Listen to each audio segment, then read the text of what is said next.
Welcome back, everyone. That video set the stage perfectly for just how important this match is for Fnatic and for G2. I can't wait to get into it, and I can't wait to get into it with my guests. Hussein is still here, Senkuk is still here, as well as the Fisio. They're also going to be joining me for the picks and bans later on. But first, let's give this match the intro it deserves. Let's take a look at Fnatic first.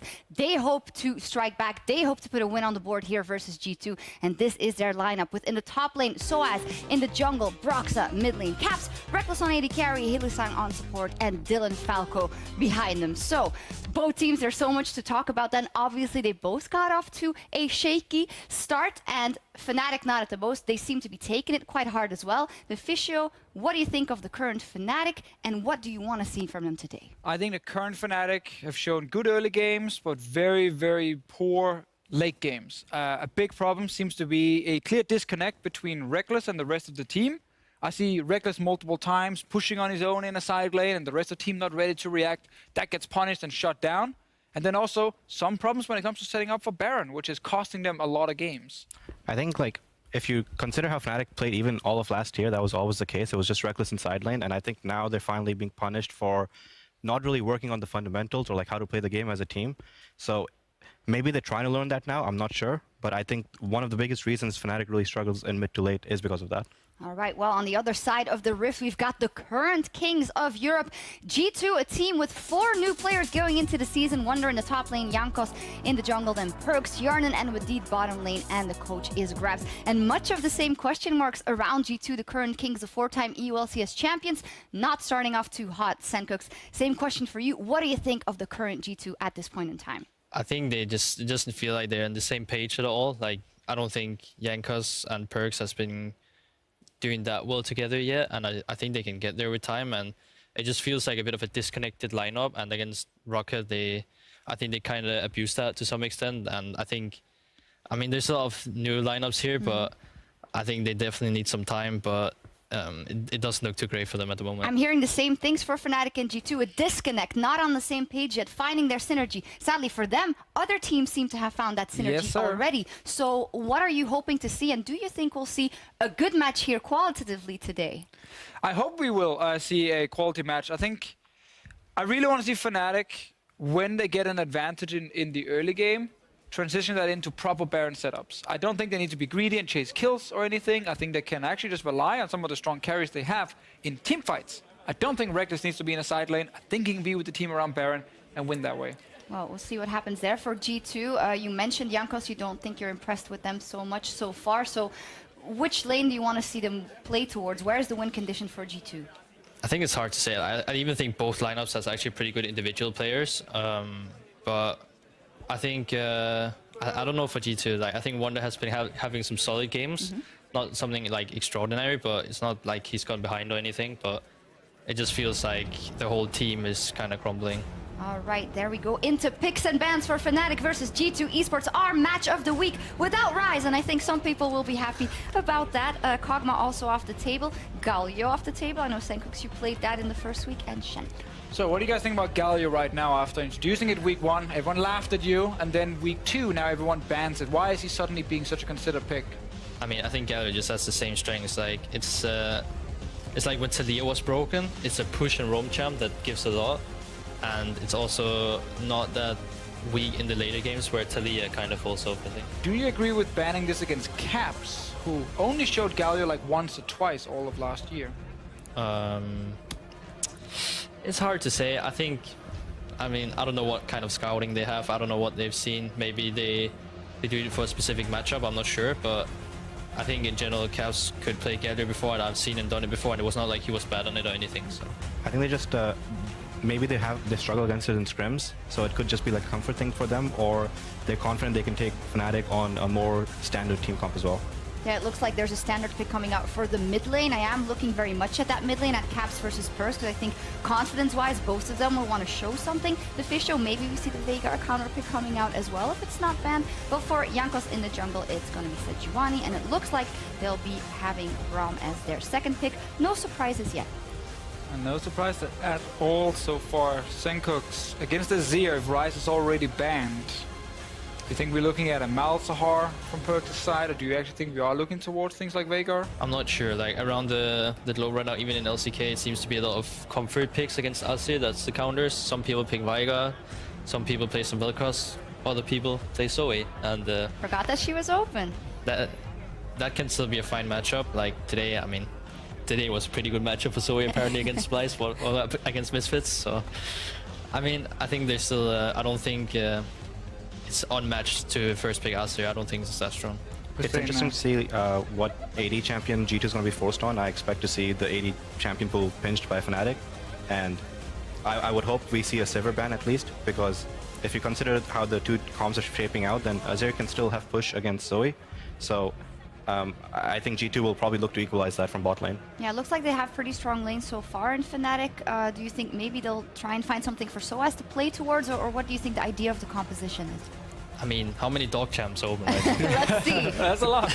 Well, Shen's banned. That's a target ban, obviously. There you go. Well, jungle pool being Jarvan pinched. ban too.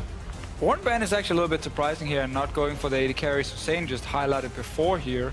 Varus is also open if Yana wants to play that. It's been a traditional old school pick for him and of course good in the current meta. Now you were saying you quite like, well, you've always quite liked Varus, but we've not been seeing it so much. I just like that he provides really good laning phase, and I think late game against tanks with Rageblade that he is very good as long as there's not a lot of things that can dive onto him, and Tam Kench can't obviously really touch him right now. So I think Varus is an option for Yana. He's also kind of a stronger Ashe in the terms of ultimates. I think like that's probably why Korea likes it a lot. They always like the Ashe or Varus most of the time. So.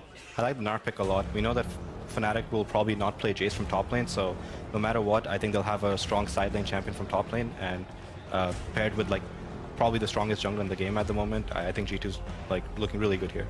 Now, is that a dog champ or not, Cho'Gath Sencooks? I think we can consider it a dog champ. You can kill people though. I think if I ask Alfari, he would probably say dog He champ. would probably say that. All right, let's see what the last pick gets rounded out by. Kha'Zix in the jungle for the side of Fnatic. That means we have the entire comp. So, Hussein, what do you think if you see all these 5 champions on the Rift for Fnatic? What's their strengths? Fnatic, it's really hard. I think G2 just has a much better comp in this game. Fnatic is probably just looking to see if they can control through mid lane and then look for the Baron win condition with Cho'Gath. Why do you think G2 have such a strong comp compared to Fnatic's? They have a pretty strong 2v2 with Varus Braum against Susana and Tahm Kench, in my opinion. They have winning side lane as well, and once they come to 1-3-1, it'll come down to how will Fnatic utilize Tahm Kench to stop G2's 1-3-1. I think for Fnatic to win, they really need to abuse the mid game with Tom. I think the Kha'Zix makes sense if they go for a tank top, but I do like G2's comp. What are some of the things we need to see from the Tahm Kench in mid game? I mean, we need to see him use his OP ultimate, and so from mid lane to side lanes? We need to see yet some roams, definitely. And I think Cho'Gath, if this goes late game, Cho'Gath is going to get guided, and he's not going to do anything in this game. All right, we're still looking at the composition before we get into the game. We're going to get the handshake from the coaches, obviously. Maybe Grabs is a bit happier. I'm sure Dylan Falco is not unhappy about his draft. So, predictions for the bans. It seems like G2 won, but obviously we know that that's not always the final factor. So, despite these picks and bans, what is your prediction, Deficio? I think G2 Esports will win this game, and I'm not basing this on the draft. I'm basing it on how disconnected Fnatic have looked, especially yesterday. I think G2 will come in stronger for this game. All right, Senko. I say G2 with the draft. I think G2 based on both play and draft. All right, fantastic. We will see what happens. We are about to be on the Rift with G2 versus Fnatic. We will see what both teams bring to that, and we will get to our casters to call the game.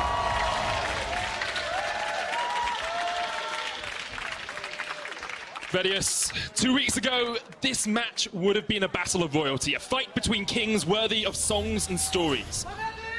But today the princes seem to be paupers, squabbling over scraps at the bottom of the EU LCS table. Disregarded and discarded, this is the moment you prove that you are a king. When wave upon wave of enemies besiege your gates, this is the moment you prove you deserve the crown. This may be a clash of kings, but no king can rule forever, Vedius. Let's find out who wins today on the Summoner's Rift. Excellent, Putra. Excellent setup. Really adds to the hype that we've been building up for this matchup. And now we have to hope that the game can deliver. And we've got some very exciting champions. And a bit of an exciting early game. Oh, never mind. Just a bit of ward. That is the voices. Your voice! It is my voice. And it's my your voice as well. That's Vedius. I'm Medic. God, no one's going to believe that. Don't have the charisma, Vedius. So, we heard from the analyst desk a lot about this draft. Very interesting from the G2 side, looking to play the kind of 1-3-1 later on into the game. Senkux is looking for a lot of the abuse from the Tahm Kench ultimate around the mid game, trying to punish the fact that G2 will be trying to set up on these side lanes, see if they can find a couple of picks. But expectations are that if the game gets too long, Cho'Gath isn't going to really be able to do much when you think about the kiteability of the Braum and the Gnar and how much side lane pressure that they will have. But for me, I'm looking very much at this Baron later on because Fnatic have not shown to have very good Baron control. They really don't know how to properly set up. They don't know how to effectively start the Baron and take advantage of the poor positioning of their opposition.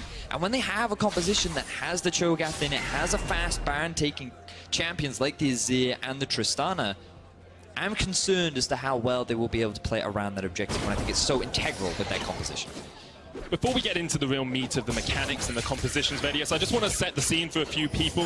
If you haven't been following European League of Legends for a long time, you might wonder why we big up this game so much. You might wonder why we call it the Clash of Kings. Well, Fnatic are the former kings, 5 championships to their names, and G2 are the current rulers of the roost with the last 4 championships for themselves. This is truly our top 2 teams here in Europe battling out for the crown. Yeah, there's quite a large legacy behind both of them, and while Fnatic's streak was interrupted by that one blip of Alliance, G2 have been on a 4-year winning streak, but both teams are struggling right now in the early season.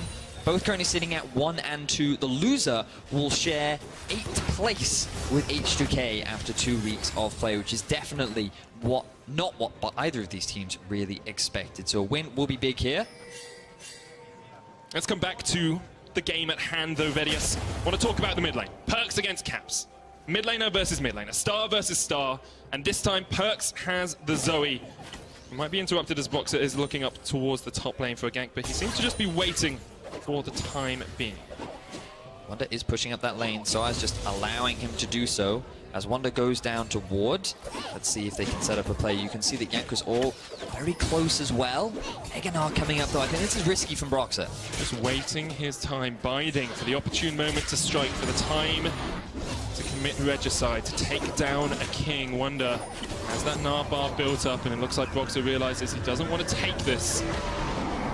I would have been quite suspicious. Ooh, so I still level 3 though. Of course, it's backed as well. Broxer's going to jump in.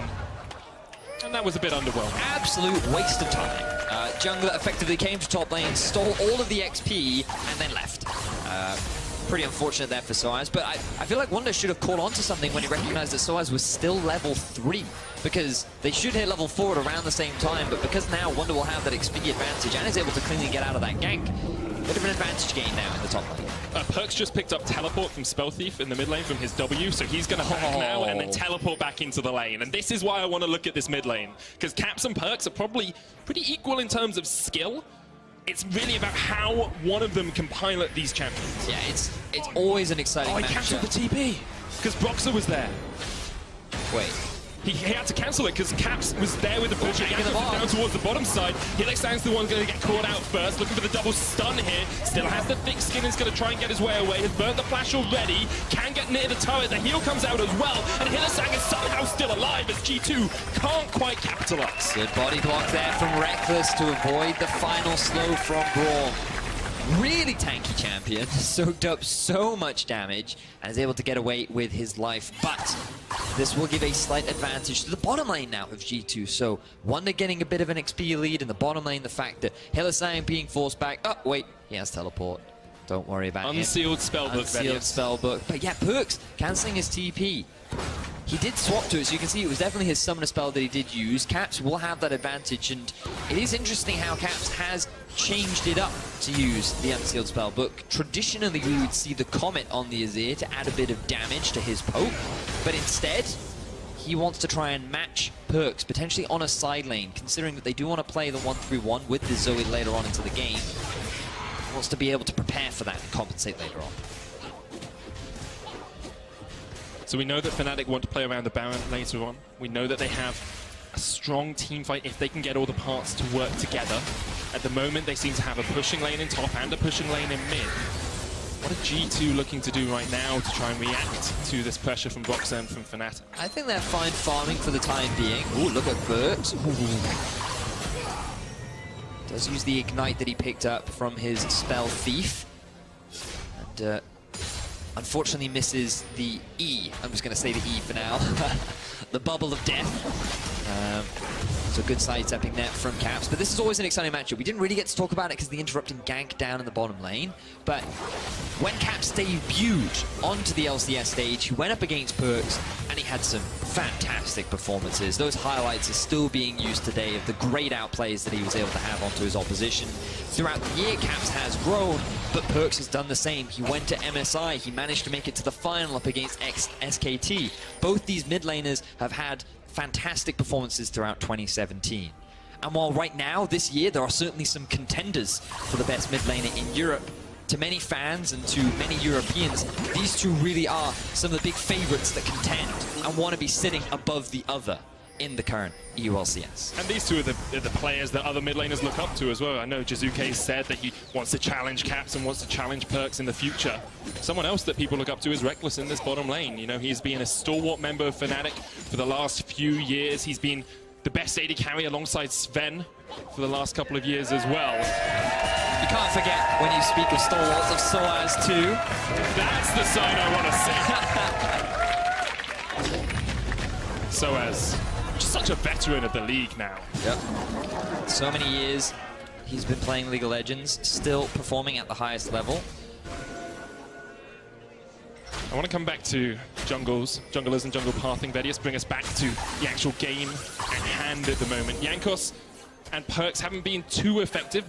They talked on the desk about how they've lacked synergy at times. It is Jankos spending a lot of time around this mid lane at the moment. He wants to make sure that Perks doesn't get potentially camped by Broxer. Just a little nap in the jungle. Yeah, nap time, taking a break. It's just like...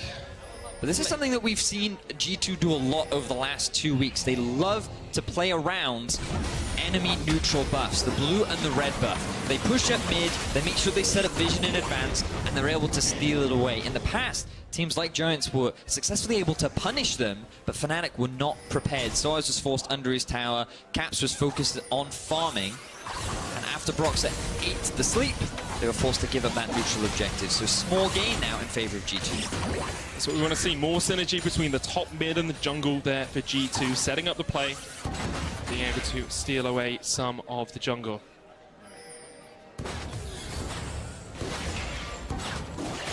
And with an Infernal Drake on the board here, Betties, you have to expect some vision control down towards that bottom side. Hyunwoo did step forward, got a ward there. You can see control ward just placed by Caps as well.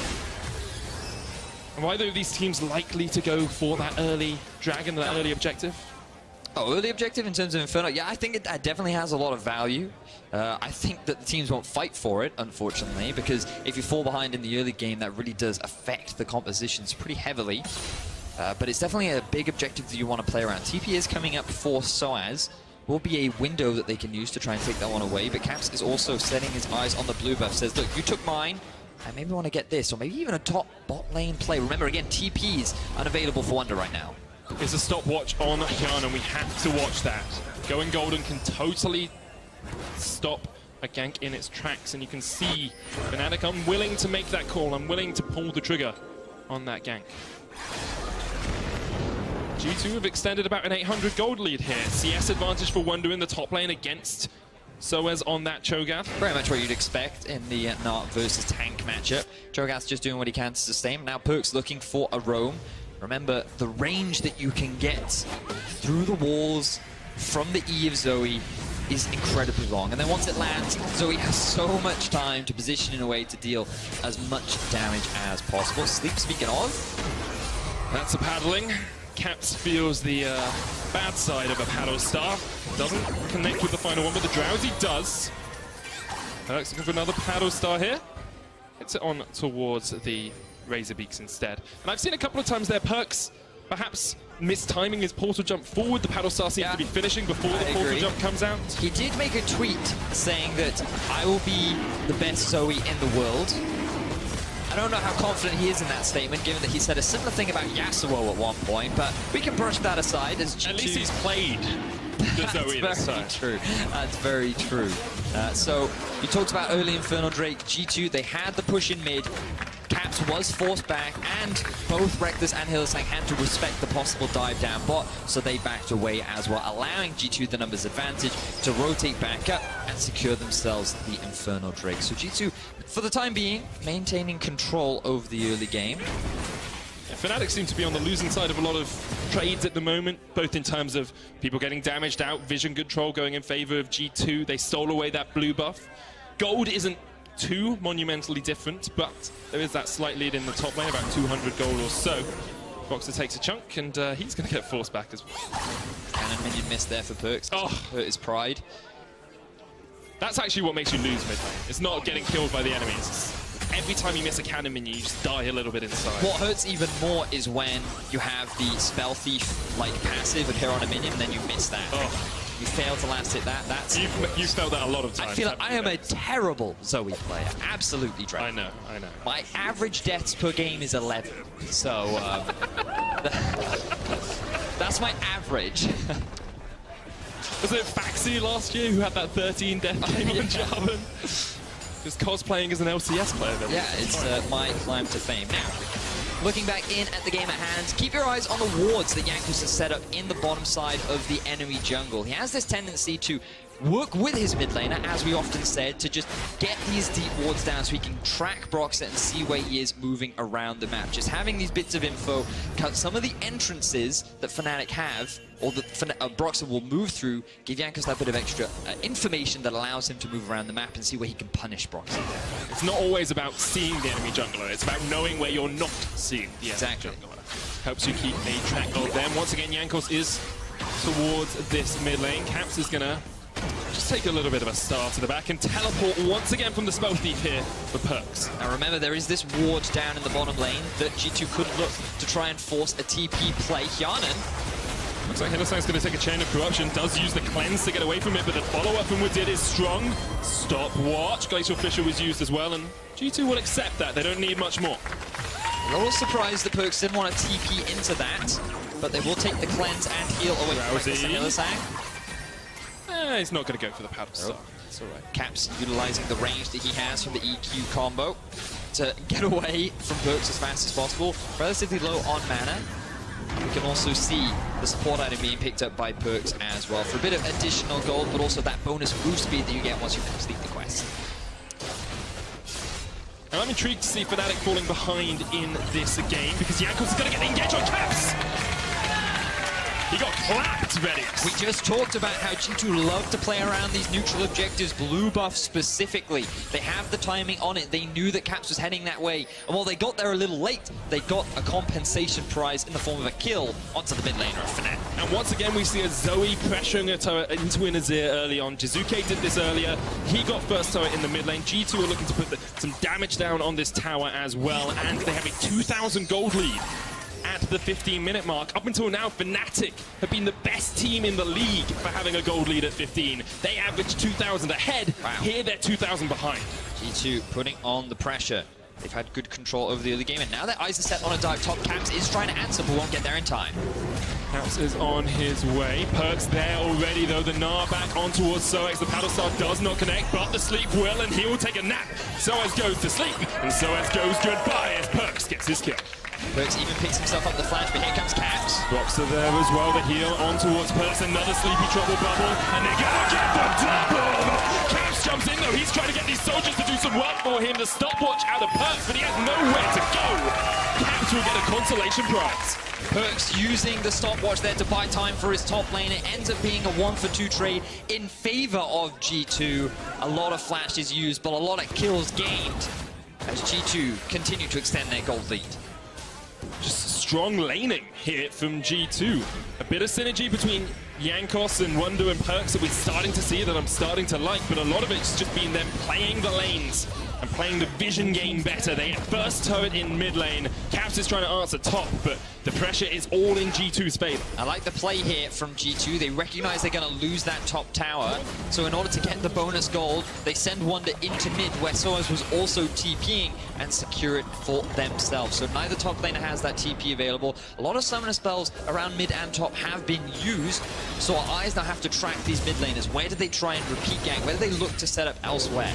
So we talked a little bit in the early game how Zoe can roam around the map, especially towards the top side to look for a dive. The dive is pretty clean, easy setup. Perks just takes a lot of damage from the tower, waiting for his Q cooldown to be back up. He takes the flash away from the Cho'Gath, and he still has the heal summoner spell available to him. And then this is just Zoe damage. That's not the prettiest picture if you are the Kazakhs on the end of that. Caps cleans up in the end, but it is a 1-for-2 as you said. So as has eaten Perks. He may have touched your baguette, but he absolutely devoured Perks. And there's going to be a mid lane tower pressure here for Fnatic as well. It's a good pick for Fnatic because they can now set up towards this mid lane. I want to see perhaps a time catch ultimate used mid, but instead their eyes are set on that bottom lane because W2D2 feels forced to group up with the rest of his team. Fnatic finding this pick will help a lot. And now they seem to be the ones who are getting these lanes pushing in. It's another Infernal Drake here, Vedius, and Fnatic have the advantage on it. There's no TP on Perk, so he can't join the fight quickly. Looks like Fnatic are going to be able to secure this one for themselves. Bit of relief gained for Fnatic. A lot of kills are going in the favor of G2. A lot of them were being stacked on top of Perks. This Zoe, who we know can be terrifying. And they get pressure in the mid lane as well. This gold is going to swing if Fnatic can take down some of these standing objectives. It's only 2,000 now for G2. That extended a little bit, but let's have a quick look at this once again as Perks So what just happened here? overextends. So he uses the Righteous Glory. Oh, of course, he doesn't have the flash due to earlier. So as walks up, is able to get a clean knock-up into the silence, and then Caps just has the deeps to get himself the kill. So pretty easy setup there, and a good collapse from Sion and Caps. G2 are able to push into this jungle though and steal away another buff for themselves. Their strong vision control helping them out. They have control wards littered in that Fnatic jungle. Something that we see G2 do a lot. They've done it a lot so far this game.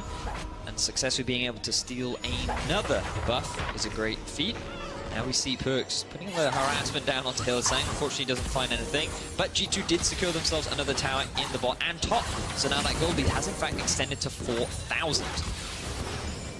And Infernal Drake sits on both teams. And this matchup's still relatively even. I'm still looking at this and I'm looking at the composition from Fnatic, thinking to myself, again, the 5v5 very strong. Azir, Tristana, we saw earlier in the day with Misfits versus Vitality how much more value a Azir can offer in the team fights, because a lot of skill shots on top of Perks. If you miss anything, you then have to wait for the cooldowns, and you have to make sure you land it onto the key targets. You're much better off roaming around, finding these skirmishes or finding these picks, catching unsuspecting targets and poking targets out before the fight actually starts. We said that's kind of what G2 want to do. They've got a 1-3-1 possibility here. Wonder's got the Frozen Mallet and the Black Cleaver now, so can trade very effectively into Soaz. Perks is ahead as well because of that extra kill. Frostqueen's claim and the Morello Nomicon completed on him, and he's going to go back and spend some of his gold as well. So the question becomes, are Fnatic in a good enough position to force fights in the mid if they want to go for this 5-man group? Or can G2 just go for a 1-3-1 and stop Fnatic's advance? It is quite challenging for Fnatic to force a fight. We saw a similar thing from Misfits earlier in the day where they were running the Kazakhs, but remember, it does scale well. And usually what you use is the Baron to force these plays. With the Cho'Gath and with the grouped up 5-man unit, Fnatic feel that they can bait G2 around this objective. But as we mentioned, Fnatic have shown over the last 2 weeks their Baron control is not good. Their vision setup is not great. They make rash decisions where they try and force fights they're not really in a good situation to go for. And you just have to hope that they've cleaned up some of that play as the Baron now spawns. Vision is going to be an extremely important asset, as G2 have already set up river control around the top side. Fnatic just don't have that many wards on the top side of the map. I think they've only got one, maybe one plus that control ward, which is basically next to the mid lane anyway. Once again, Perks has a teleport off that spell thief, but here comes the Abyssal Voyage as they look to the engage. It's only Hillsang. Whoa. Okay, I thought this was going to be a really good punish there because we heard Senkux on the desk saying you need to use this Tahm Kench in the mid game. You want to be trying to punish the 1-3-1 by quickly rotating members from one lane to the other, utilizing the Tahm Kench ultimate. But then Hylissang just shows up and goes, "Bah-ha-ha! It is I!" And then Perks is like, "Whoa, okay." I mean, right. he did use the teleport away. Yeah, he backed off, so well played from Hylissang. But now, next time, bring some people, and let's see if Fnatic can get a kill. But for G2, they have set up the 1-3-1. They're doing what the analysts expected them to do, and Soaz is struggling up against Wonder. You have to expect that as well. Nice, so good into these matchups. Tahm Kench on his way down as well, but Wonder should be able to escape. And as they said on the desk, there's actually a fight going as Caps is forced back. But as Senkut said on the desk, Wonder's actually been playing relatively well this split. He's got pretty good stats across the board. It hasn't been on him that G2 are losing games. It's more just on that synergy. And with this 1-3-1 forming, with their early pressure, with their ability to steal off buffs, I think G2 may have been able to find some of those cogs that connect this team as a team. Yeah, I do feel that Wonder has been arguably the most consistent performer on this G2 lineup so far.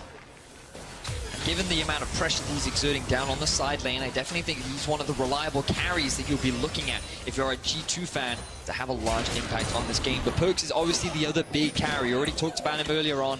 2-2-1 right now on this Zoe. We've got to talk about this side lane, Soaz versus Wonder. It's what the Frozen Mallet and Black Cleaver can do for you. Soaz is already down to half HP. Caps is on his way down, and Wonder realizes and backs away. This is exactly, it's respect, and that's what you want to see from G2. He's recognizing the Tahm Kench ultimate after seeing it top. He's like, whoa, I don't want to go up against Hylissang and Soaz. I already saw what happened to Perks, and he wasn't man enough to go up for that challenge. Fortunately, we do have a pause. We will find out what the issue is as soon as possible, and I imagine that it will be rectified almost immediately. Looks like it is Perks.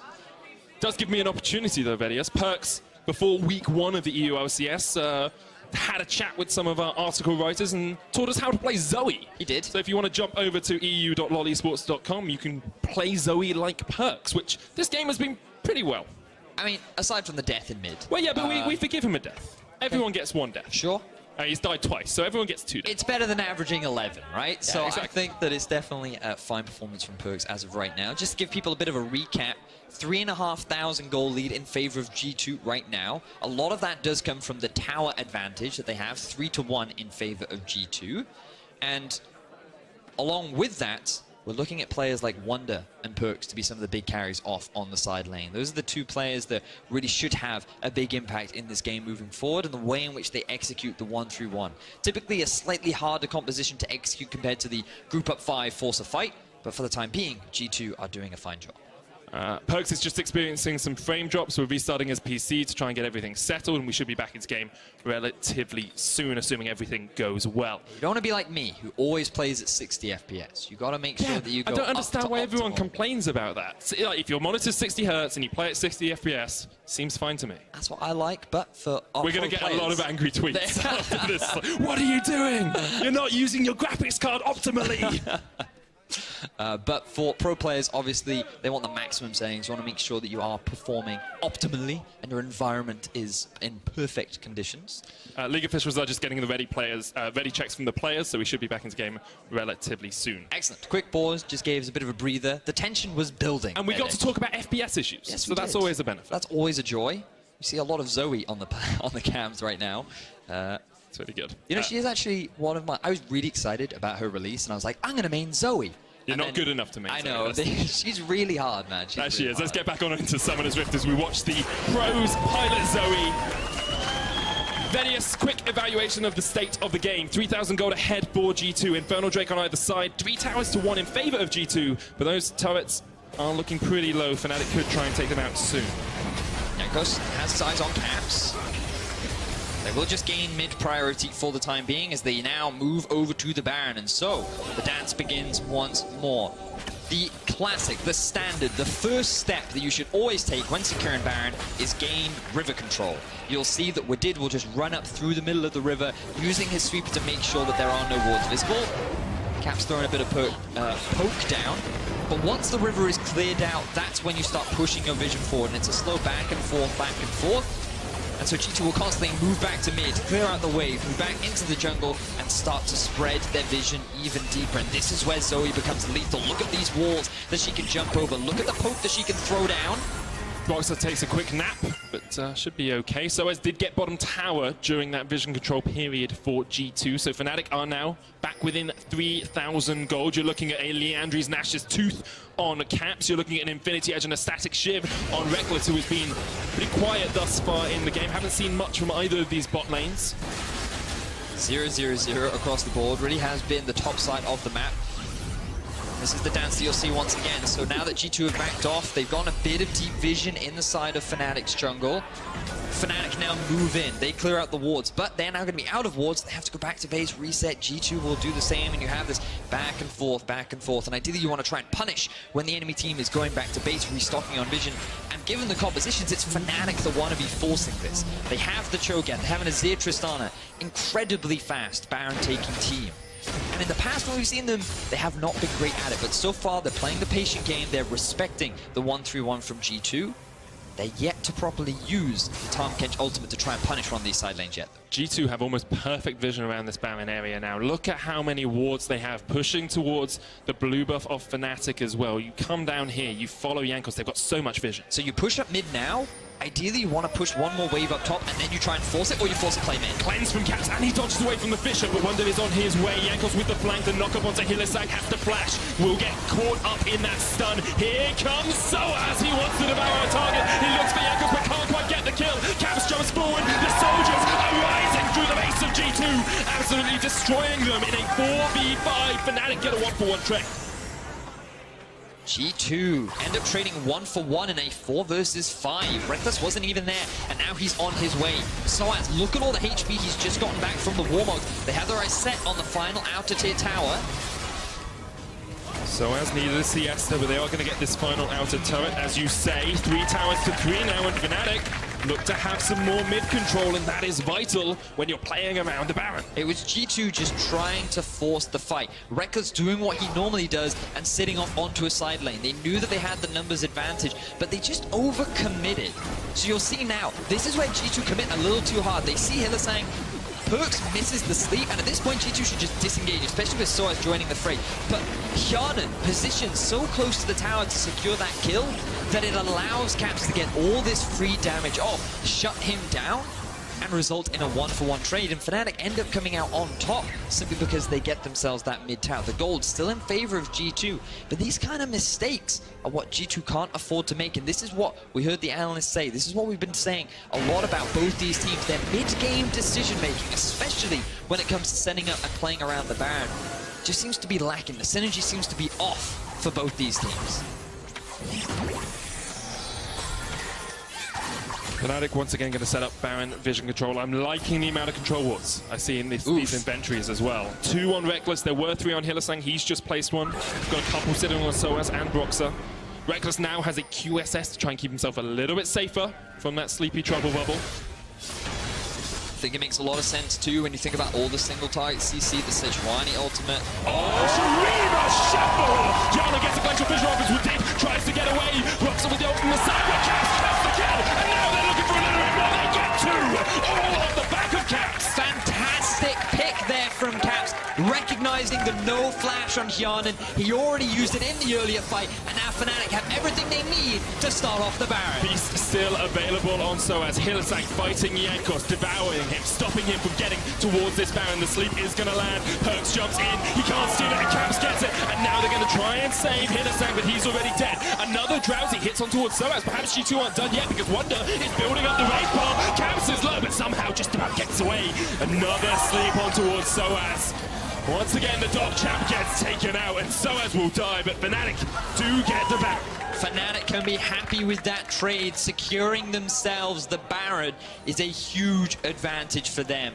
This is going to make G2's life so much harder. They want to play this 1-3-1. They want to play on the side lanes, and 2 of the core members that should be pushing out that mid lane end up getting caught out. Hjarnan and Woodid, the replacements for Sven and Mithy, end up losing their lives and giving over a huge objective to Fnatic. What a play from Caps as well. The insight, the decision making to go in like that. Watch this again, because this is all Caps. Now remember, there is no flash onto Hjarnan.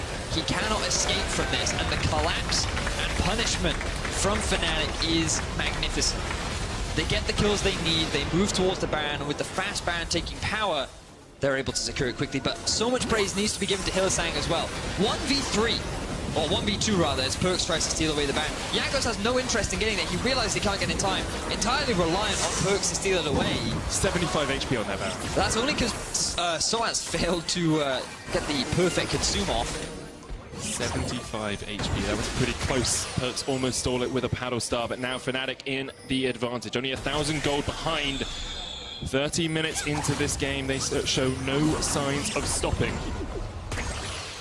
And now Fnatic can't play around the mid lane and the Baron because there's no Baron to be had, Vedia. So what's the strategy for Fnatic or for Fnatic? For Fnatic. Well, they just need to group up and siege now. Like, push out your sideways, you have the teleport available on Soaz, you have a Tristana Azir, and both these champions are excellent at sieging as now Caps get stunned up. Cleanse from Caps, there's the wall to stop them coming in, but Perkz is going to jump across the Glacial Fissure, the knock up to sleep, and that's a shut down onto Caps. The frustration on Caps' face as he ends up dying to the 4-man squad of G2. But Soaz is pushing top lane. He does have the TP, so he can continue on with the siege, and the rest of Fnatic are down bot, but G2 finding that pick. They hoped to relieve some of the pressure. They hoped that this would slow down the siege from Fnatic. Unfortunately for them, that is not quite the case. Lose some damage on that top tower, but G2 can look for a tower of their own because Fnatic just haven't reacted to it. They do have the Baron empowered recalls, of course, but a mid lane tower off a pick. We said it was Fnatic that needed to group up and siege. G2 seem to be the ones who have made a proactive play during this Baron buff. G2, they still have a gold lead. Things are still not all dire for them. This is not suddenly an instant win for Fnatic. The Baron buff is about to wear off. Only, I believe, 0 towers actually went down. So G2, they're still in a comfortable situation. They still have the option of playing the 1-3-1. This composition still scales quite nicely. You do have to be concerned about the Tristana versus... Perkz is dead. Okay, Perkz is dead. Level 16 Reckless. That is insane. And an Ocean Drake goes across towards G2, but how much have they paid? Once again, a mid laner getting caught out. Fnatic get that mid lane turret. Looks like Reckless is going to sit around for the time being as well as they wait for this minion wave to push up. Baron buff expiring. Broxer, as Jankos actually going to check into the bush. Oh my word, the difference between these two AD carries is absolutely insane. Fnatic not afraid to just run it down mid. G2, they don't have the wave clear. Perkz, him being dead is so detrimental to this G2 roster. That is, Caps jumps in on towards Wonder, can't get to the Mango, and now Fnatic have taken the inhibitor and the inhibitor tower off. Fnatic, 7 kills to 7, equal gold. This is looking good for them right now. This is looking very good for Fnatic. They have everything that they need. The crowd is in their favor. Even though Caps lost his life, Reckless was able to make up for it. Something that we have seen for a long time with Reckless is him going off onto a side lane, his getting a lot of farm, and while early on, G2 were able to get a couple of successful punishes onto Fnatic. For the most part, Fnatic held their own. While Reckless was off on a side lane, they didn't lose too many advantages. The 4-man unit were even able to trade a couple of kills. And as a result, Reckless is now at a point where he is one of the highest level players in the game. Level 17, 3.5 items finished. This 3 levels ahead as well as yeah, Hjarnan. it's insane. This AD carry is so strong for this portion in the game, and you just have to look and say, Hjarnan will not be able to even remotely match the damage output. And Tristana scales so well with levels as well. Draw a bead, gets you extra range. You get rapid shot as well. That Q, level that up, get more attack speed. She is so strong when you get to these late game portions. Outscales the Varus as well. Perkz trying to jump in, gets the drowsy bit. It's only onto Hylissang. Jankos might look for the engage here. Is Shurima's legacy as the tower goes down, and Caps shuffles forward once again. Abyssal Voyage used. TP behind them as well immediately. Soaz is sleeping, but Fnatic can sense blood. They sense a kill. They sense some regicide as Perkz jumps in. Soaz on the front line, 5v5. It's a brawl in the mid lane. The catch, the devour. Fnatic on the back foot now. Perkz still raining down hell from the side. He gets a drowsy onto Reckless as well. Already one kill. Wonder not going to be able to step further forward, but you can see Fnatic realize they need to back away. They need to retreat. G2 defend their honor. What tense team fighting between the two powerhouses of G2 and Fnatic. Such a close situation. You think that there's going to be a one-sided fight for Fnatic given the strength of Reckless, but they just can't commit to this choke point. It was so messy, so back and forth. And now Fnatic are grouping up in the top side, but Perks, wow, what a performance from him, finding that pick. Carefully dancing between the line of life and death, finding those key targets with the E, with the Sleepy Trouble Bubble. It's like both of these mid laners just need to one-up each other. Yeah. So let's have a look at exactly how this fight plays out. Because initially, Perks, he takes a lot of damage. The TP flank comes in. G2 are being forced into this little choke point. You think this is opportune, this is perfect. But an initial good sleep onto Soaz means that he can't really get onto the backline. Now keep your eyes on Perks again. Just constantly dealing damage over the wall. He's going to land another great sleep onto Hylissang. He doesn't even need it, he just has the burst damage, secures the kill, and if Wonder had had his ultimate there, think of how that could have gone so heavily in the favor of G2. Look at those damage numbers from Perks. Reckless did not do much, couldn't push forward into the choke point. And this is where you see the true value of Varus too, because with the Rage Blade, he does so much more damage in extended fights when he can stack up the Rage Blade to the max stats. Oh, that's your tank! Your tank just lost a third of his HP. Perks now amongst these choke points. It's where Zoe works wonders. Reckless trying to get some damage off. Caps doing the same, and Baron is back up. Vedius, Fnatic can sense they want to play around it. They've got mid priority still because that inhibitor is down, but it's going to be respawning quite soon. Just take a second to breathe. Very close game between the two teams. G2 are team fighting wonderfully as we reach the later stages of play. Remember, they wanted to play that 1-3-1. Landed onto Caps. Oh. They haven't really had an opportunity to play it, as now both teams grouping up as 5. Perks throwing out so much poke. Sleep again on towards Broxer. He has to jump away. Pokes onto Soaz. Wonder, no Where rage does the bar. engage come? They're going forward. Did Reckless has jumped forward here. The Unbreakable into Glacial Fisher. The flash away as G2 will be able to get to safety. Abyssal Voyage with a stun. That was bad from Hylissang as he gets caught out. He's slept as well. Broxer trying to be a frontline alongside Soaz to push them back from the top catch. But G2 now realize they can step forward. Now realize they can go on the attack. Wonder building up that rage bar up towards the Mega Gnar. Fnatic hiding. Baron's live. You can't go back now. You have to do something. There's Wonder in the Mega, but the minions are in the base as well. Supers pushing on the Nexus towers of G2. There's a huge wave up top as well that G2 have to find an answer for, but Drowsy being hit. And Hylissang clears that out once again. Now G2 clearing out the middle lane. They want to try and rush this Baron down if they see an opportunity. As a number of members of Fnatic are going back to base. Brox is still around though, he can always try and go for the steal. Is We've this seen it? it Are they once before. G2 just want vision control. Inhibitor respawning soon in the mid lane. Perks once again jumping forward. The minions are going to take down that top tower unless this minion wave gets there in time. Caps takes a chunk! The paddle star from long range. Here's the Abyssal Voyage as well as Hylissang rejoins the fight. Caps is going to have to go back.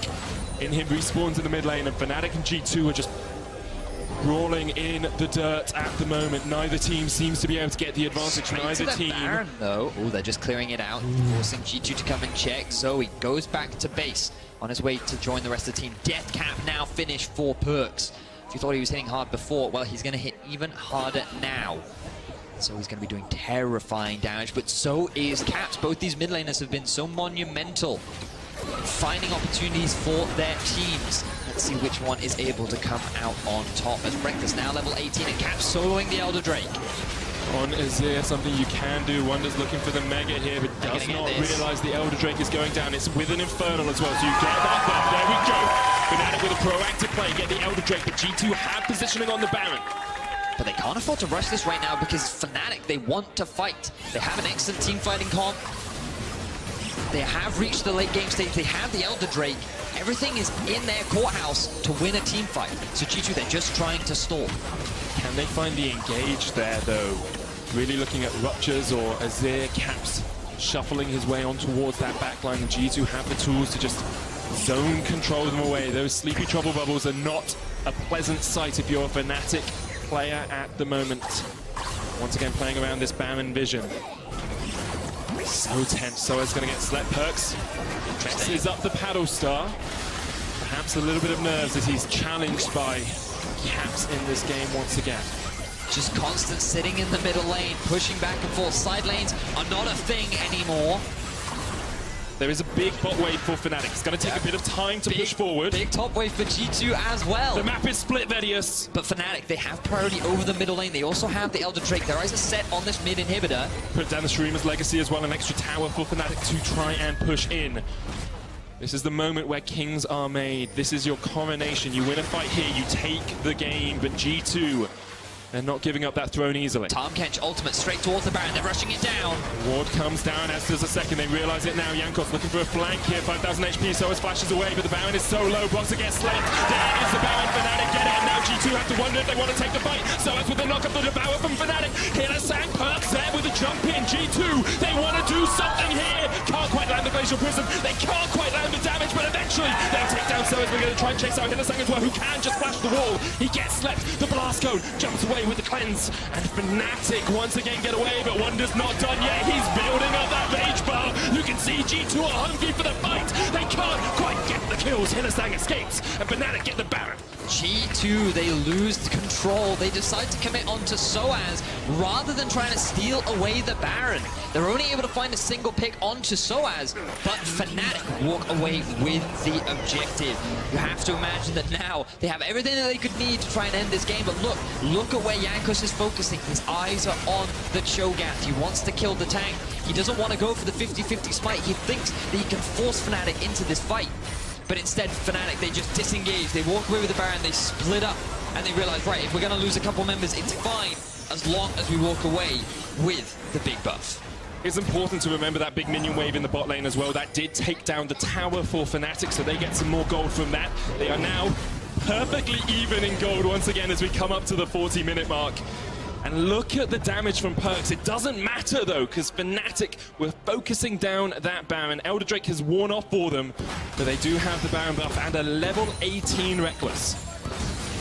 You know, we wanted an exciting game, and while it hasn't been super action-packed, it has been very tense, Medic. So much grouping up in the middle lane, and we're now at the point where all these items are being completed. Full builds. Yana now finally level 16 after all this time. Look at that build on Reckless as well. He's sitting on 5 completed items. The full build Tristana. Might change out the boots for something else later on, but does not need it at the moment. Caps and Perks, 4 items apiece as well. Still a stopwatch on Caps. Want to see if he uses that as we get later into this game. And now Fnatic just taking out this final outer turret. 7 towers to 4. Fnatic want to slay the current kings. G2 looking for a fight. Perks there with the engage, the paddle star, but they can't quite make the connection. They know Soaz is in that bottom lane. They know they have a chance to fight a 4v5. G2 are just trying to stall out the Baron for the time being. Only a minute left on the objective. They do spot out Broxah in the top side of the jungle, even with the ultimate upgraded. They will see him as he pops in and out of stealth. Single pick is all it takes, Medic. We're at the late game point where Tristana will rip through these towers insanely quickly. So if a single member of G2 dies, Fnatic look to try and end the game. But G2, you look at this comp, you see how quickly they can chase you down, how much pick, how much poke potential they have. And they're just waiting for a single misstep. Fnatic have to keep their eye on the game at all times. It's a big chunk of damage down onto Perks though. Now it's Fnatic enacting the 1-3-1. Reckless up towards the top side, so as in the bottom. Fnatic pushing in with 3 members. We'll get this inhibitor down in the mid. Jankos unable to defend versus Reckless. You say he shreds through towers, that's exactly what he's doing, but the rest of Fnatic have gone down towards the bottom side as they look for the second inhibitor turret. Wonder trying to step forward, can't quite find any engage. Inhibitor tower goes down in the top, and Fnatic are just splitting up G2 here. Yanin and Jankos trying to defend, but that is a massive advantage for Reckless. Has the QSS as well if he needs to get away. The prison lands, but it's only onto Healer Sang. Chain of Corruption as well. Perks here. The turret goes down in the bot lane, as will the inhibitor. G2 perhaps a bit overextended in the wrong engage. Caps gonna be upset. Reckless kills Harlan. That's the kill we wanted, Betty. It's a Fnatic. Can just look for the win. They're looking for all 3 inhibitors first. G2 trying to defend. And Fnatic, they're continuing the siege. All 3 inhibitors are down. Reckless level 18 is looking to try and end this game as the crowd is in an excited state. They're not the only ones, Betty. It's Fnatic pushing on the base of G2. 4 members v5. The old kings versus the new as Fnatic try and close out this game. The Nexus Tower still surviving. Caps goes in. Only gets the support, but gets the stop. So it hits him. What did it is done. And now the wonder, the knockback. Can G2 defend? It's on Perks. It's on Jankos. It's on close this one out. Perks trying to defend off towards the back line, but Reckless is still alive. Looking for that first Nexus tower, will get it down, going for the second now. Fnatic can taste it, they can taste the win, and it's on Jankos and Perks to defend, but they just can't do enough. Fnatic should be able to close this game out. They go for the Nexus, they go for the kills, they'll clean them up, and the old Kings are alive once more.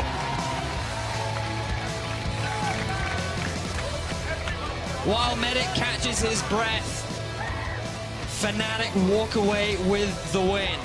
Both teams have been struggling as we return to the European LCS, but it is Fnatic that are able to come out on top. G2, they had a great early game. They held on to the gold lead for the vast majority of this game.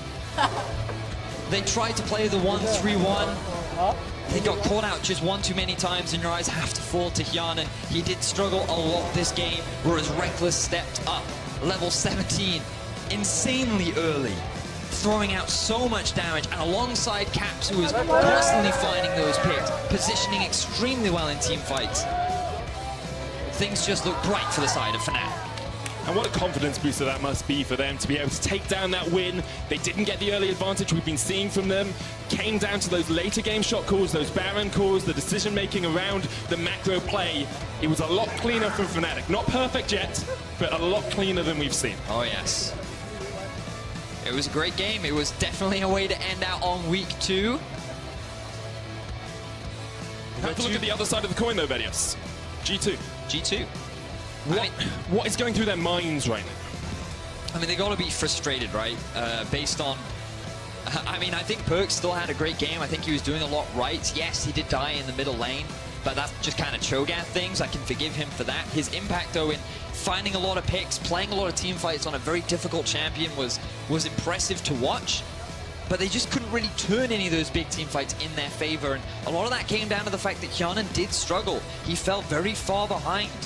He still wasn't even level 18 at the end of the game.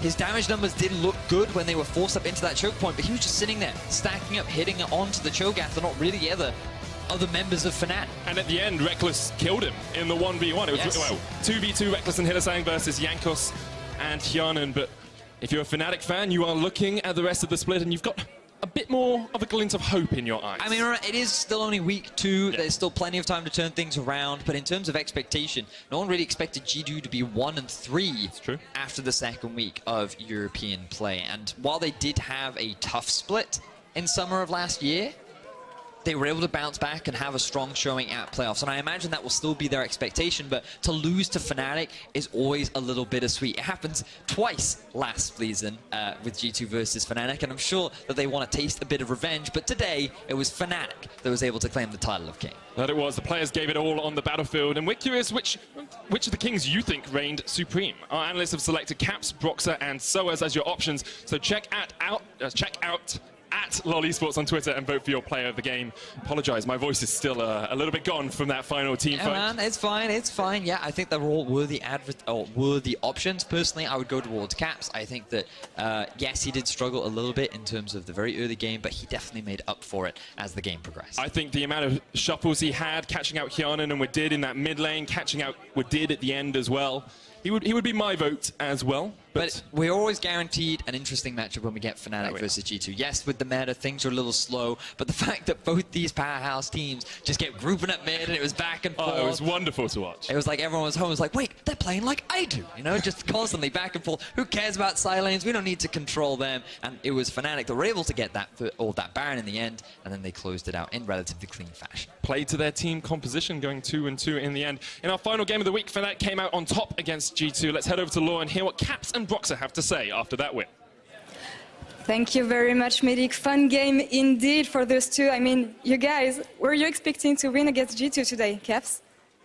So I didn't expect that we would be able to do the trick, but I think it just comes from the perks of us having worked really hard the last couple of weeks, and also the fact that Sven moved to NA, which definitely helps us take down G2. And yeah, I think as a final note, I think Fnatic as the Kings of Europe is more than just a myth. Do you think G2 can be as good as last year without Sven and Mithy? What? Do you think G2 can be as good as last year without Sven and Mithy? I'm not sure if they will ever return to what they were last year, but they definitely have strong players. If they're strong enough, only time will tell, but I doubt it. Broxa, you tweeted earlier that you receive a lot of hate from your fans. I mean, they're awesome, and they also can be really intense. I mean, is it something that affects you and can affect your play? I wouldn't say it affects me. I was just surprised about it actually, because ever since I joined the team, we've always been having the fans on our side, no matter who we've been playing against. But this time, after the two first losses, there has been a lot of flame going my way and the team's way, and I was a bit surprised about that. But obviously, at the same time, 99% of the fans are kind, and after tweeting that out today, I got so many heartwarming messages. And Caps, how about you? Do you feel any pressure coming onto stage knowing that, well, they may be flaming you? I'm sorry. Yeah, so I mean, I was definitely nervous the first game, and I feel like the games this split haven't been. I mean, we're trying something new, so we're not as comfortable as we usually are.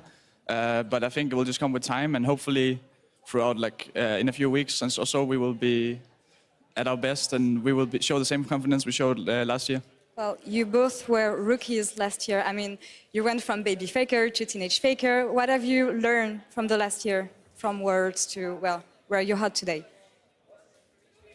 I mean, I think I'm not sure what I can say I learned, but I think there's so many in-game stuff I learned. There's so many out-of-game stuffs I learned, especially from our veterans. And this year, we have brought on in Youngbuck, who has a lot of knowledge from G2, who can teach us even more. So I'm definitely excited to see where we can go this year. Well, and last final question for you, Broxa. Where do you expect to end up this year with Fnatic? I expect us to go to Copenhagen and win the World thing. Yeah, well, that's about right, and I wish you good luck for that. Congratulations again for today. And that's all for us on this side of the stage. So now to Shox and the guys for the European post-game lobby.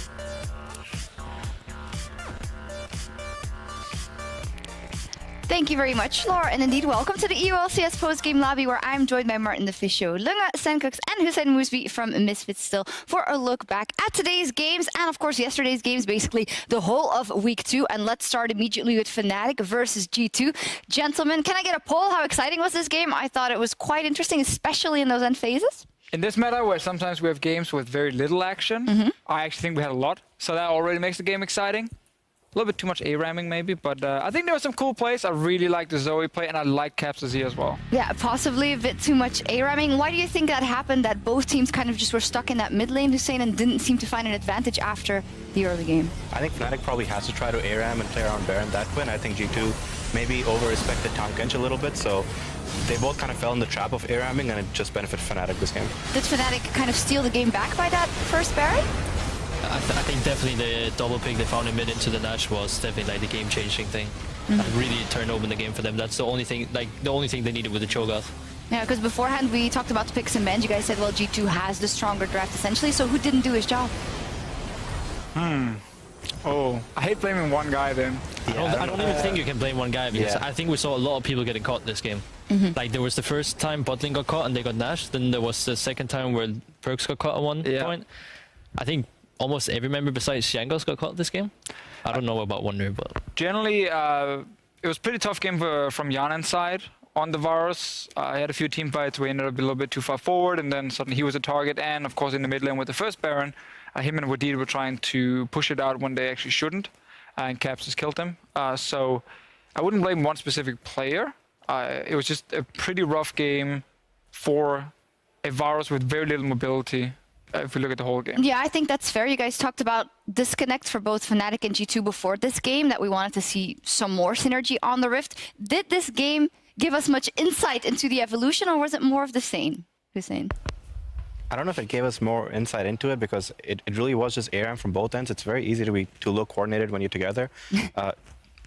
G2 definitely shouldn't be getting caught out as much as it did this game. It's not like Fnatic had too much engage on their end. They really didn't even have any engage. It's just Azir Shuffle and then Cho'Gath Q, or I think that's pretty much it. So they just didn't seem coordinated at all. no. I mean, it was there was not that much macro play this game, I think. Not much macro play, so you say... Half the games in this meta is push mid, go Baron, win a team fight, win game. I mean, it was an action-packed game, that's for sure. It was exciting to watch. Yeah. It was. You specifically mentioned Shurima Shuffle and Azir, and the player of the game was Caps with 70% of the votes. We were looking so much at that middle lane, and it's a bit maybe unlucky because Perks was, in my opinion, also having a great game on Zoe, or especially putting a lot of pressure down in the later phases of the game. But on the other hand, Caps performing and having those essential ultimates. And you asked about, you know, the disconnect beforehand. I still felt like there were a lot of fights that was started where Reckless wasn't there because he was still coming either from base or from a side lane, and a lot of it was down to Caps then as kind of the main damage dealer on the team. I think he actually played a really good game, and he set up the Baron. He set up a lot of picks in general on this Azir. So overall, a good game, and kind of bouncing back after yesterday, he got absolutely destroyed by Vitality. Yes, and I want to kind of touch on what Laura asked Broxa there in the interview, because Broxa had this emotional tweet about the fans being a bit upset. I saw Wadid with some emotional tweets about, hey, we're not happy with our performance in G2, we need to be better. So how do you think mentally this will affect them? Because Fnatic can take a lot of confidence from this win. And on the other side, G2 might, even feel worse about this. They obviously will, but how will this affect them going into next week? Senkuk, you think? I feel if we take the Fnatic side, I still wouldn't be too confident. Obviously, it's a bit of a boost, but still, when you lose if you don't go 2-0 in the week and you've lost some some games you shouldn't have, you still feel kind of bad about it, and you still want to prove people wrong. Like, not everybody is proved wrong yet just because they beat G2. It's not like G2 is having the best games either. So, I mean, from a player perspective, I wouldn't say it's the biggest boost just yet. G2 is 0-2, by the way, this week. Yeah, a rough week for them. How much, when it comes to confidence, comes from scrimming now that it's best of one on stage? Like, you can't be knocked that far down by losing one best of one. And I feel like, isn't it more about if you have a good scrim week, you feel good going into the week of games? I think it's very different from players. Some players are just really confident naturally, like they don't really need that boost, or some people get affected by the Reddit hate, the Twitter hate, stuff like this, and some people can get it from scrims, some people can get it from having the right preparation going into the week. But yeah, it's hard to get the confidence on stage when you only have one game. That's why, I mean, BO1 is fun to watch and all, but it feels better to play a BO3 and get more stage games in.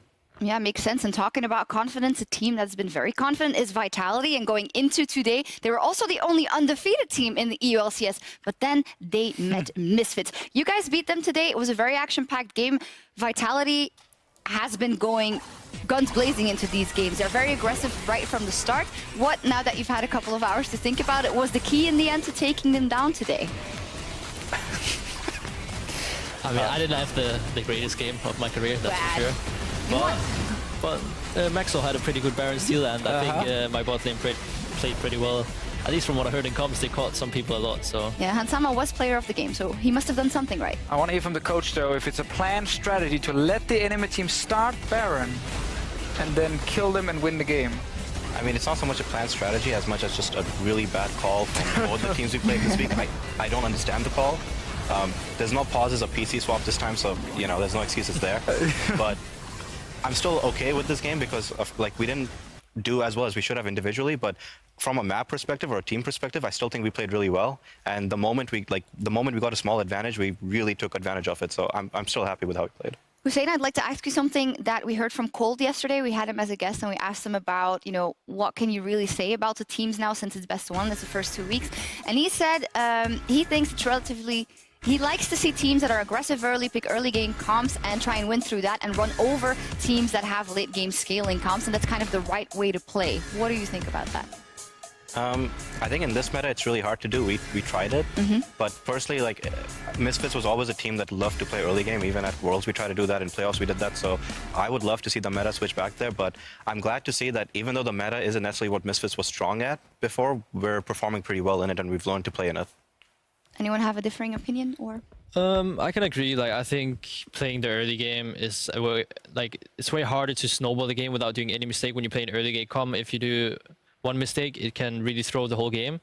Whereas now it's just like you can't really end the game because the enemy team just wave clears and scales, and then it's just a bomber in the I guess game. it's always something, because we used to be really mad when it was like, oh, one mistake, they played so well and still they lose the game. Now it's something else. I mean, it's just...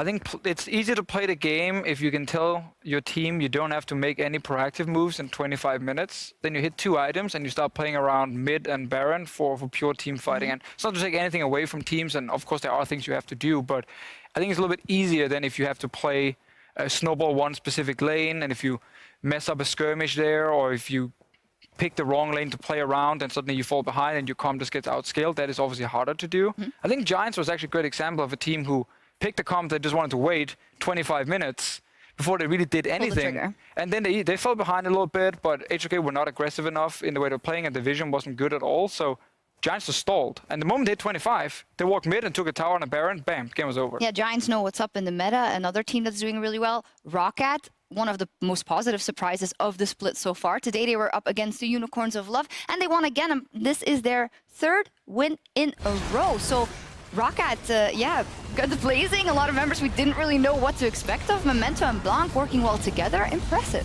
What do you think about Blanc in the mid lane? I thought when I met him, when he was playing in PSG and I met him sometimes in solo queue, I thought he wasn't that great, but playing in scrims, I think he's fine. I don't think he's bad in any means, but I don't think he's like top mid lane either. Right. Norskaren was the player of the game. Again, a surprise. Someone we really didn't know what to expect about him, and that bot lane is doing really well. He keeps getting that Braum. Every Braum. single time he's team fighting well on it. I think at this point some of the teams need to start looking at very specific picks. So you're saying some of these teams that we didn't expect to win are winning a lot is because they're not being banned out properly or drafted against properly? I mean, I think Giants are actually playing generally. Rocket is playing pretty well with what we're seeing right now. But in general, I think it's not that the teams are not getting banned out properly always. It's just I think a lot of teams struggle to translate scrim performance to stage very early on, and definitely seems like communication-wise, some teams just break down completely. HOK is one of those teams where I feel like with Giants and Rocket, these kind of guys actually seem to be on the same page and understand how to play for late game, and then get to late game team fights. And of course, then team picks like Braum help a lot. Well, Giants' Steelback said in an interview on Friday, actually, or maybe last week, that he was really happy that they could translate their scrim form to the stage, and that was something that didn't always work in the teams he was part of. And it seems to be working so far. Giants also beat H2K today. They're also on a roll. So is it much like Roccat? It's just the beginning of the split and they're having some unexpected good players. The teams aren't ready for them. Or can we give him some real praise? Because Giants, we shouldn't call them underdogs anymore. They're just good now. I think the biggest difference from Rocket to Giants is that Rocket has a harder schedule, I would say, in the start. But like, not by any means taking anything away from Giants. Like they still had some pretty good games, and especially when they took down G2 yesterday, right? And like Rocket, I just feel like Rocket's drafts are like pretty good, where Giants is just like kind of gambling for the late game most of the time. But they're still playing good games. So I think they're gonna get punished, Giants specifically, if the meta changes, and it's gonna be a lot more about early game. But I think right now, as long as it stays like this, Giants are actually playing teamfights very well, and they play well around Baron as well, from what we've seen so far, so they can keep winning games. Well, just to close out this talk about both Roccat and Giants and all the teams that have unexpectedly gotten wins in our eyes, right? Mentally, it must be a real shift for some of these players. You have some of these players like Betsy, like Steelback, who have not really had a lot to go off in previous splits. They picked up a couple of wins in the middle, maybe a surge late in the split, but now they're winning in the beginning. So it must be a completely different mindset for them, Hussein. It must only be positive for these kind of old schoolers that are picking up these wins early. I'm sure it's positive right now, and it also helps in the sense that if you're winning a lot in the first part of the split, then it's really easy when the meta shifts to work with your team and try to learn how to play the game properly. I still think a lot of these teams will struggle when the meta changes to early game, and maybe the teams we expect to be better will be better at that by then. But for now, it's definitely like a huge boost for these teams. It is, and it also be boosted when they see where they end up in the standings after week 2. Let's take a look at the EU LCS rankings so far. Giants are 3-1, Misfits Gaming and Roccat and Vitality are also 3-1. And then we have a big middle of the pack, and unfortunately all the way at the bottom, H2K, but with no wins on the board, the Unicorns of Love. It is such a rough start for Unicorns, and when you watch the games, it's really hard to kind of find one big thing that they can play around or focus on that they're actually doing well, because one game it's the early game that falls flat, the next game it's the late game team fighting that's not very good, and the third game it can be the draft where they first pick Evelyn or something like that. And I think Cold as a jungler is doing well on this team, but he needs someone else to step up, like, especially Exile in the mid lane needs to be better if this team is going to start winning games. I like the way, I mean, I'm still used to calling him Trashy, but Cold is playing at the moment. Like, he's playing he seems to be playing more early game focused than we did in Splice most of the time. And I think he's doing well with it. I think the issue most of the time for me has been the drafts. I really don't think they have any like way of winning the games most of the time. And I think it really limits them in game, even though they do. Against Splice, they had a good early game, but then they fall flat the next week. So it's hard to say. It is hard to say. These are the actual standings, but we also asked you guys to come up with your power rankings and asked you to share those based on what you guys have discussed. I'm going to call it the Musfi and Senkuk's power rankings, but the Fisho did play a heavy, I don't know, how should we call it, advisory role? When they were stuck, I would say, okay, guys, it's between these two teams. And when they said, I'm not sure, maybe this, maybe that, I said, okay, let's put this team then. And we moved on to the next one. So should we start from the top or the bottom? Actually, let's start from the top. Misfits in number 1. Color me surprised. However, I don't think it's completely unreasonable. You guys are at the top of the tables of the actual rankings. So why the mental advantage of putting you guys, why do you feel like you're the actual number 1 of the league? Yeah, why? I think outside of a very unlucky draft from my end game 1, we've played probably the cleanest mid to late game of any team right now.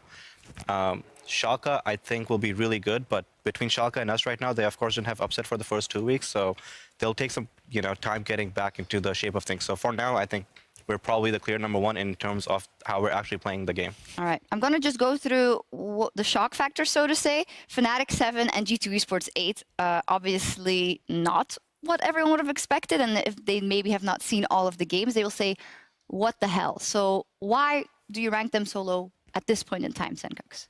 I mean, this is purely from stage performance because scrims is something pretty different, and I'll probably, like, this list would not look anything like this from scrims, that's for sure. Who's number 1 in scrim teams?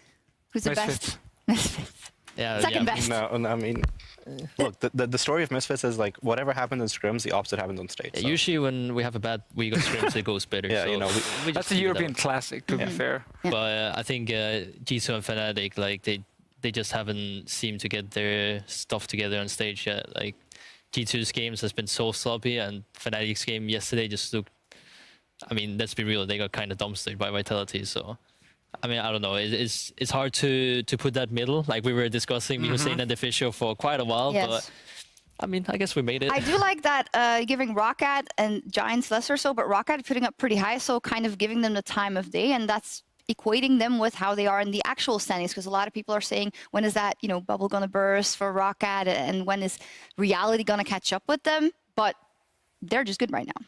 I mean, they are very good at the moment. I love the fact that Who's your standout player on Roccat? on Roccat at the moment, it would probably be Blank in the mid lane or Memento. One of the two. I think Noscan is good as well when he gets the Braum every time, but Say that again. Take it away from him. no, he's playing really well on it. So I think Blank for me is probably the standout now, but also Freddy and the fact that he's hammered into these players' heads that every time you go back to base, you buy at least one control ward.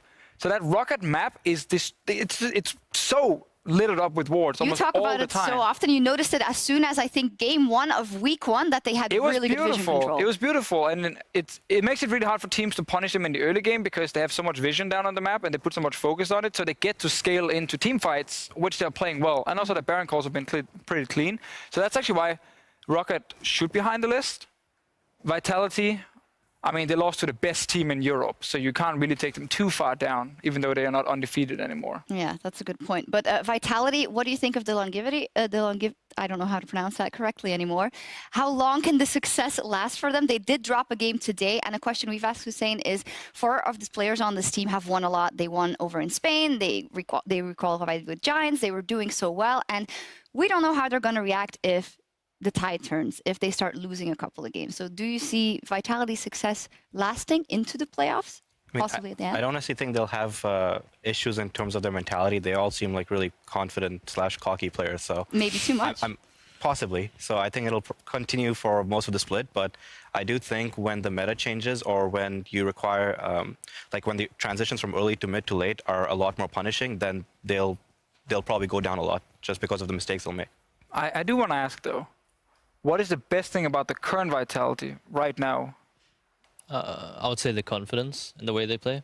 I mean, at least I think Jisuke surprised me a lot of how at least he played on stage there, because a lot of new mid laners I've met have had a bit of nerves, I would say. And I mean, I couldn't really feel that with him today. Like, he was playing kind of like, I wouldn't even say cocky because he played it well. So he just played pretty confident and how he should.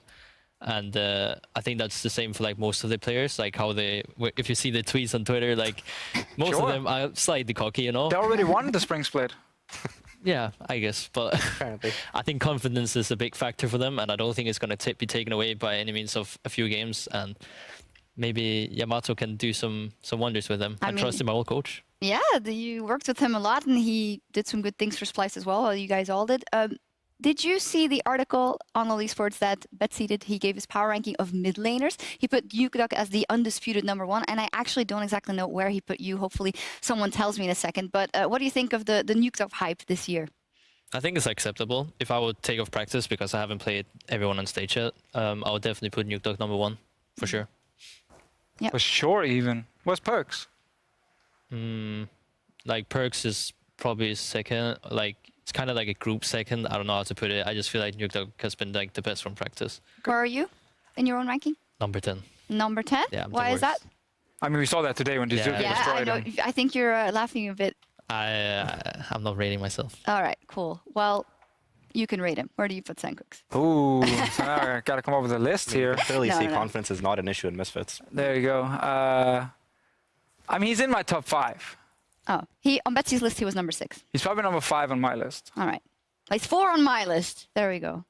He's 5 on mine. Thank you. Thank you. All I right. 5 appreciate on it. mine. All There right, you go. let's move on. We got some explosive. Howard. Oh, Hussein wanted to. No, he's just Yeah, number one. where do you put him? Yeah. Number one, obviously. Oh, number 1. Yeah. Oh, okay. That's hard. Okay, well, we got some explosive moments over the week, and you guys, you took to Twitter to send in your LCS big plays. Here they are, brought to you by Acer Predator. And the name on everyone's mind today, after week 2, the Italian stallion Jizuke, he showed no fear at all against Fnatic as he completely took over the game on his signature pick, Rise. Let's take a look. Knocked back immediately, but the point-click CC still makes it too easy. Caps is going to drop again. No, Jizuki now on the hunt, the flash forward. Caps in trouble, the auto to bring it home. Broxah wants to bring it in. Oh, he's poured down! Clean play from the side of Vitality. Caps is going bot lane. Jizuki, 1v2, could be in trouble. A lot of damage goes in, but he's shielding up so quickly. Caps is in trouble. Jizuki looking for the outplay. Can he get it? That's 1. Might just look for 2. He's feeling himself. I can hear him hollering on stage. He wants 1 more, and he's gonna get in trouble. Oh! Outplayed. Kill team base, okay? I need wars. Arzonias? He's 1v2. Oh my god. Raping. Jizuke! Nice! Can we Nash from this? Whoa! What Yes. the fuck are you doing here? Let's go Nash. That's yes, my yes, yes, face! yes. Let's go! Nice! That's my boy, man. Whoa! What Yes. the fuck are you doing here? Let's go Nash. That's yes, my yes, yes, face! yes. Let's go! Nice! That's my boy, man. Whoa, every time we have a highlight, he's just screaming and I going love it, ahead. man. That's why it's so cool when they are winning, because they clearly get so hyped up as well that we start seeing more and more of these plays. Sadly today, it wasn't enough, even though they were actually winning the early game. The Kooks was too strong for Jizuke today, but another rookie that has shown up so far is Rockat support Norskeren. He came up clutch for the team in a big team fight, and at LDF was quick to highlight the Norwegians' performance on the heart of the Freljord. Odo One is now joining the fight as the hop and the secondary prop. Let's prop it to safety. The Forge God is called his block. Norskeren prevents it, finding Odo One. Their Splice are now in trouble. The Shurima shuffle will not be needed. Niski under a lot of threat. If he goes forward 1-for-1. Memento for Niski. The door into the wall. That sets it up for Rockat, and they shut down Splice. Okay, can win. They have Skarner. I can't stop. Skarner. Block. Okay. Nice, no one out there. Look. Asir. Yes. Slow. Help me. We can win. Asir, kill Asir, no jump. Asir, no jump. Wait, IQ? You can win. Kill Asir. Bonus. Kill Nice. Oro. Yes. Bro. Nice. I love the backwards dab or whatever it is. I don't know what it I'm is. cool with the kids, guys. Today he was more like this. He went like... We're like, I don't know, that's a dab kind of thing as well. You've mentioned Abraum a million times. We also highlighted it in the big plays. It's possibly going to get banned away from him next week at this point. Who knows? I mean, right now he's playing it and he's doing very well on it. He's and doing very well. why not just keep carrying on it?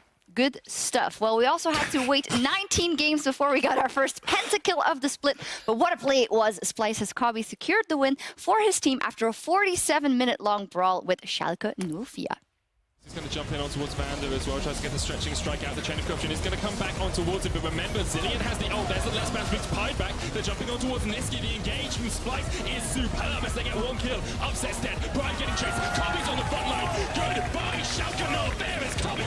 Slides through you. He gets the quadra. It's going to be a big shot for Kobbe. Look at Jarvan. Yeah, I'm watching. I think I'm floating. Yeah, I'm spinning Caitlyn. Caitlyn does the what she wants. Caitlyn can fucking win. Focus, Azir. Can I get Penta? Can I get Penta? Azir. Yeah. Let me Penta. Fucking yeah. Nice, Did he ask if he can get Penta? Yeah, he did. Already with the double kill, he was asking for the penta. I like He that. was so polite. Everyone was like screaming. He's like, guys, can I please get my penta? Can I get the penta? And I really don't think they were trying to give it to him. He probably just got it, it sounds like. So even more impressive when the rest of your team is trying to steal it. Yeah, good last hitting skills. Yeah. There we go. Good listening skills. Are you proud of your ex-teammate? Of course. Of That's course. my boy. That is your boy. Well, before we move on, I do want to maybe have some words about Misfits specifically as a team. Hussein, we talk about the one-year plan. You guys blew everyone out of the water last year, at the end of the year at least, best performers at Worlds from the European team. So where is Misfits going to end maybe as soon as playoffs? And what is it that is going to make Misfits become the Spring Split champions? I mean, if you look at our hires, I've got the best mid laner and the best support now, along with the best top, best jungle, and best AD. But seriously, Boring. okay, fine. I think we've always played the best macro game, or at least tried to, and I think we'll continue to do that. With the loss of G2 in EU, every other team is basically playing catch-up in macro now. Schalke seems the closest, and they'll probably be our competitors for the championship. So I think we just have a lead in that sense from everyone else, and I think we've got really good players, so I don't think we'll ever struggle individually at all. What's the new plan for the year? Because last time it was clear you guys just wanted to go to Worlds. That was everything that mattered. Is it now It's to win everything now. win Worlds? Everything. The classic. Yeah, I think it's really nice that you already said, well, hey, I think we're going to make it to the final. I think Schalke is going to be a competitor, and I think we're ahead of the curve there. I think you also have deserved it at this point to make your intentions clear, right? You don't have to beat around the bush, and we're expecting a lot from Misfits as well. I mean, this definitely should be the split where we get a new team winning EU LCS. So far, since 2013 until now, we've had 3 teams winning EU LCS, with Alliance winning once, Fnatic 5 times, G2 4 times. I think it's very likely that this split we will have a completely new team winning in Copenhagen. So it could be Misfits, could be Schalke, could be somebody on I other can imagine ones. you would be very happy if you could do that. Yeah, definitely. Copenhagen, yeah. Excited. You got to bring a Danish flag. I got a Danish flag. Of course, every true-blooded Dane has a Danish flag, I mean, I guess. everything in my apartment is painted in the Danish flag. So Red and white. Even your sausages? yes, I only eat white and red sausages. Alrighty, and the EULCS continues next week, starting off with a fight between Unicorns of Love and H2K. What are the Misfits doing? They are playing Fnatic in the last game of the day on Friday. So, well, good one there. Fnatic, they won versus G2. They look scary, but doesn't seem like you guys are too scared. Can you do that again? It's debatable how scary they look. We're confident. You know, it's not like any, especially in best of one and in the current meta, it's not like any team is just you're just straight up better than them. Anything can happen because a lot of it does come down to draft. But as long as our gameplay is clean, and that's what I'm going to focus on most, then I'm sure we can take anyone. All right, the new patch hits next week, I believe, for EULCS as well, so that'll be very interesting. Over in Los Angeles, week 2 of the NA LCS is starting off with Clutch Gaming versus CLG. And as we close out the day here in Berlin, if you missed any of the action from today, be sure to tune in for our rebroadcast starting right after the games in North America.